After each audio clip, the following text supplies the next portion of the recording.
Hi, I'm Joel Bloom, president of New Jersey Institute of Technology. At NJIT, we believe that not only our students, but all citizens need to be informed about the issues facing higher education. As New Jersey's Science and Technology University, NJIT is proud to support the important programming produced by the Caucus Educational Corporation and their partners in public television. Funding for this edition of One-on-One with Steve Adubato has been provided by Wells Fargo, Horizon Blue Cross Blue Shield of New Jersey, making healthcare work, the New Jersey Education Association, working for great public schools for every child, New Jersey Council of County Colleges, New Jersey Manufacturers Insurance Group, auto insurance, homeowners insurance, and banking under the principle of stewardship, PSE&G, committed to improving New Jersey's economy and strengthening its communities, and by Verizon Communications. This is One-on-One.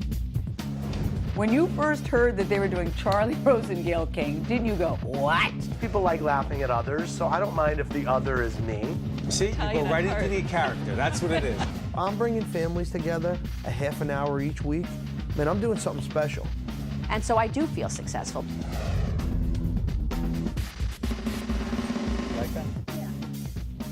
Hi, I'm Steve Adubato, but more importantly, everything you wanted or needed to know about money, you're about to find out. Okay. Yeah, well, you better have it because you're the one we have here. Lori Sackler, I'm under pressure here. The author of The M Word, the money talk that every family needs to have about wealth and their financial future. Thank you for joining us. Oh, thanks for having me. Why is the M word such a hard word to actually not just say, but talk about? What's up with families and money? Well, money is a taboo subject. It's a cause of strife in U.S. households, and there are a lot of factors that interfere. So when you ask why is it difficult, so there's issues just below the surface, such as control and trust and health. Not having enough? Not having enough, right? And then there's another set of factors that go more psychologically, deeper. How about money? Yes. Psychological? By the way, I should make it clear that you do have credentials here. Tell folks about your credentials. Okay, well, okay. People are like, who is she to be talking about this? Let's go. Okay, so I'm a senior vice, I have to give my title, Senior Vice President of Morgan Stanley Wealth Management. Oh, stop bragging. Okay. No, I'm only and kidding. What else? and I'm a CPA, a CFP, and a Certified Investment Management Analyst. A lot of alphabet so letters. I have a lot of licenses. Yes, I'm impressed. So, but what do you mean the psychological stuff? It's just money. Well, it's very psychological. So let's talk about some of the factors that are hidden below. It's gender, marriage politics, age, attitude, family history, culture, evolutionary instincts, behavioral patterns, and even the language that people use when they talk about money. Language. So I try to explore the factors and help people understand them and overcome them in the M word. Okay, so here's the thing. I have some friends. You like that? Yeah, I like it. Start with a story. I have friends, which some people may actually find hard to believe in and of itself. I have some friends who just refuse to, guy friends, who do not talk to their significant others. You know who you are. They do not talk to their wives or their significant others in a serious way about money. And their attitude is, that's my responsibility. I won't talk to them about it. And then inevitably, they wind up in these very difficult financial situations, and it just gets worse. And I say, are you going to talk to her about it? Right. And then it's too late, and bad things happen. Lots of tension, and some of those people aren't together anymore. You say? Yeah, so in marriages, you know, money is the central theme. Is and, it? I thought it was sex. Okay, so they're tied together. What? Wait a minute, hold on. Money and sex are tied together? Well, let me explain to you. On an evolutionary instinctual level, money is tied to sexual exchanges that were part of money transactions in primitive societies. And as a result, money and family are unconsciously linked and equally uncomfortable to talk about, and they're connected with a fair amount of angst and anger and fear and lots of emotions. And if, you know, when entering a marriage, it's important to have the money conversation before. And full disclosure is the objective. And because I find that when when partners don't talk about money, it's a sign that there may be other problems going on as well. You decided to write this book for a lot of reasons. Right? You've been talking about money for a long time. In what venues have you been talking about it? Well, I have many roles. Yes, you do. I'm a mother, and I'm a wife, and a financial advisor, and in a lot of and a friend as well. And as I started to see, I started to witness in all my different roles, families and their finances being torn apart. I was seeing finances disrupted across multiple generations because there hadn't been proper planning and communication around money. And when I started to do my research, I saw that my little nucleus of the world is part of a much bigger picture. There's a 70% failure rate in transferring wealth across generations. It's a worldwide statistic. And the breakdown in communication and trust is at the heart of these failed transfers and loss of money and family harmony. But break that down. Yeah, I was confused by that. So in transferring wealth across generations, right. In 70% of the time, what happens? What happens is failure is defined as loss of control of assets through mismanagement, poor investments, or the like. And oftentimes it's eaten up through litigation and so for example, conflict. Say there are siblings, and they start arguing over assets of the parents, whatever, and they're not communicating clearly, and they go to litigation. A lot of that money gets eaten up because their inability to communicate effectively. Well, I think let's go back a little bit. It actually starts with the family and the way the estate plan was created and the way that the family members who were transferring the wealth. They did it in secret. Well, they didn't talk about it. There wasn't proper planning and we don't talk about money in our family. Right. Right? Right. There was no, and oftentimes there's no discussion, and there may also not be any real planning. So, and that becomes a real problem. But devil's advocate. I mean, I told you before we got in there, my wife Jennifer and I are very open with each other about money. I think it's great. Well, because it's my second marriage. And you learned. Yeah, and I don't want to have a third. So I learned a lot about the way we communicate about things. And that doesn't mean we see things the same way about money, but it's just very open in that way. But here's my point. Sometimes there's a part of me that says, this isn't a lot of fun. It's not very sexy to talk about money, to talk about estate planning, to talk about life insurance, to talk about sending the kids to school, to talk about what it takes to do those things. But what?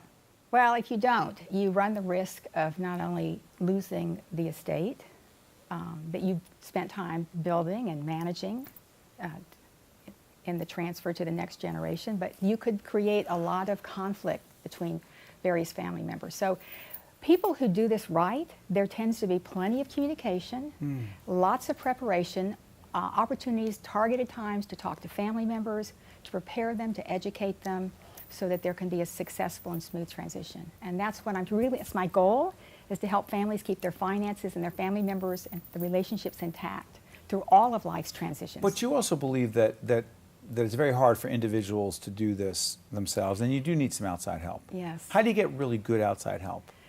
Well, I liken it to picking your medical advisors. You know, people go to great length to find the right doctors when it's a serious issue. And I feel that expertise is required in whatever transition point you're dealing with in life. Finding the right team of experts is really critical. So I spend a considerable amount of time helping people pick these right advisors, and I provide some tools, some questions, some guidelines. So there should be plenty of due diligence and interviewing, asking the right questions. But you want to figure out which are the advisors you need depending on the circumstances and the issues that you're dealing with. You're talking about people, before I let you out here, you're talking about people who have the kind of assets that would require them to have financial advice. Or is it anybody? Not necessarily. I say regardless of economics, really? Size configuration, gender composition, that these conversations need to take place. Now granted, the larger the estate, the more complicated and maybe more professionals required. But the conversation is difficult regardless of whether or not you have $10,000 or $10 million. Doesn't matter. It doesn't matter. And the kids are going to fight over it, and there's going to be conflict if you don't prepare for that transition, wisely. The M word should not be so taboo. Thank you. The M word, the money talk that every family needs to have about wealth and their financial future. Lori Sackler. And the website to learn more information, themword.com. Themword.com. Hey, thank you, Lori. Thank you. This was great. No, stay right there. Don't run. Don't run. Sorry. You want to get out of here so soon? No, I thought you were done. I got questions when we get off the air. Oh, okay. So, we'll be right back right after this. Okay. Thank you. Oh, I'm sorry. If you would like more information on this program, or if you'd like to express an opinion, email us at info@caucusnj.org. Visit us online at oneonone.org or find us on Facebook at facebook.com/Steve Adubato, PhD. There she is, Gloshin Salam, and she is a graduate of Community Education Centers. Technically, you're an alumna, which is the female version of an alumnus. Did you know that? I just found that out right now. I did.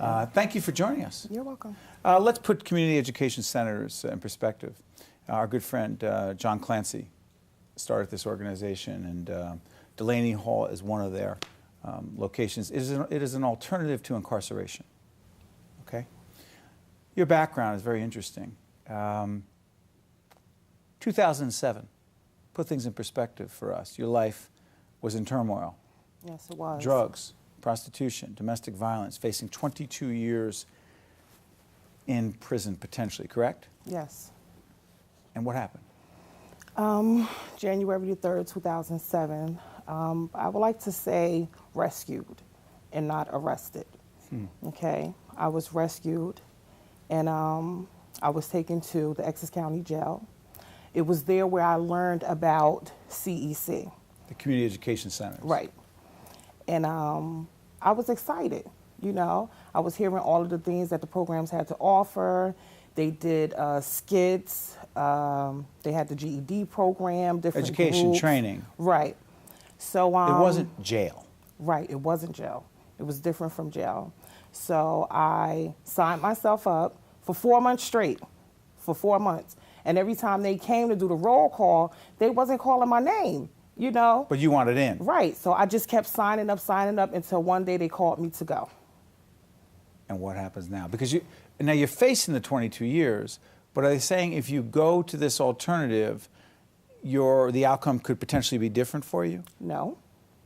But you want this other opportunity because what do you think could happen for you? Because your life's in chaos though at the time. Right. But what did you think this could do for you? I basically needed to learn how to live again. I needed to know how to come back to myself. You know, I just needed to get me some, I don't like to call it tools, I like to call it armor. Armor for life. Right. So describe Delaney, what goes on there. Whether we have any pictures we can show here, team? As you talk about Delaney, talk about what's going on there. Okay, well. Because I've been there. There are signs up on the wall that are motivational, inspiring, and yes. and aspirational, a whole bunch of things. So describe what goes on there. Yes, the walls definitely talk to you. The walls definitely talks. Well, just to give you a brief description of how a day goes there, you wake up early in the morning, you tighten up your beds, we do breakfast, you have a meal movement, then you have a little break in between, that's the time when you clean up and everything. And I'll say about 45 minutes after that, you go into morning meeting. And morning meeting is where you hear about daily events, the horoscopes, you know, a thought of the day, word of the day, and then a skit, okay, that the residents will put together. Then after that is different groups that go on. What about the signs on the wall, though? Some of them ever grab you? Yeah, my favorite one was take the cotton out of your ears and put it in your mouth. Say that again? Take the cotton out of your ears and put it in your mouth. What did that mean to you? It just basically meant you're here for help, so allow the help to help you, and not you tell the help how to help you. The help were the counselors? Right. Describe those counselors. Phenomenal. Why? Phenomenal. They just helped me come to some truths, you know, that I was in denial for a long time. Give us an example of what you're in denial of and how the counselors at Delaney helped you see what you believe to be real. For example, during a period of time, the way I was living my life in the streets, I was in denial about a certain way I was soliciting myself. And they helped me come to the realization that, no, that's, you know, prostitution and, you know, and I was in denial about the word no. Yeah, I just, at that time in my life, I could not accept the word no. And they helped me realize that no can be good and it can save your life, you know, so. Where'd you grow up? I grew up in Newark, New Jersey. How tough? Tough. I was a fighter. Define what that means. I fought. I fought. For everything? Pretty much. Over yeah. a lot of things? Yeah. Over a lot of things that made no sense in retrospect? Right. Did you put your life on the line, you think, in those situations? I did put my life on the line. I did. So you're in Delaney for how long? 13 months. What do you think it did for you? It did a lot for me. Delaney Hall, okay, because I did 13 months in Delaney, and ultimately I received a 4 with an 85, so I had to go down to Etna Mahan. That's a lot of jargon we don't get. What does that mean? So what happens? Because we don't understand what all that means. What, a 4 with 85? Yeah, what? I'm supposed to know what that means? Okay. A 4 with an 85. I'm not in the system, if you will. Okay, I'm sorry. What does that mean? A 4 with an 85 is, I basically did 3 years, 6 months, and 22 days. Got it. Okay? And when I got down to the prison, all of the armor that I received from Delaney Hall, it was just there on me. It was just there. And because of the things that I have learned from CEC, from Community Educational Centers, I received no infractions. I knew how to deal with, you know, different situations that came up. In jail. Right. So now you were ready. Right. And it wasn't only about fighting. Right. It was about other ways. Right. So you serve some time. Yeah. And then you go to another CEC facility. Right. What's that called? Bo Robinson. Bo Robinson. Is that set you up for halfway? Right. It's an assessment center in Trenton, New Jersey. And Is that what we're looking at right now? Yeah. Yeah. Yeah. You get assessed there. They assess your behavior. They monitor you, you know, and see how you're coming along in your process. Mm. Yeah. You know what's so interesting to me is, I would talk to John Clancy about this. Someone like yourself just doesn't have a positive experience like this. But you're still connected. You give back. Yes. You're part of a team of people who graduate, if you will, as an alumna. Yes. But you're still part of the team who gives back. How do you give back? What I do is I go back out into the community. I talk to children.